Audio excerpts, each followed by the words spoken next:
त्या ठिकाणी खोटं लोकांमध्ये पसरवण्याचं काम करताय.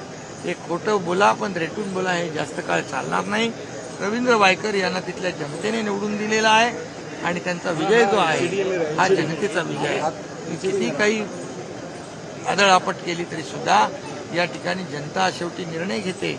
आणि आज इतकं असून देखील आज शिवसेनेचे 19.5% मतांपैकी 14.5% मतं धनुष्यबाणाला मिळालेली आहेत. हा त्यांचा मूळ शिवसैनिक जो मतदार जो आहे मुंबईत आम्हाला त्यांच्यापेक्षा 2 लाख मतं जास्ती मिळाली.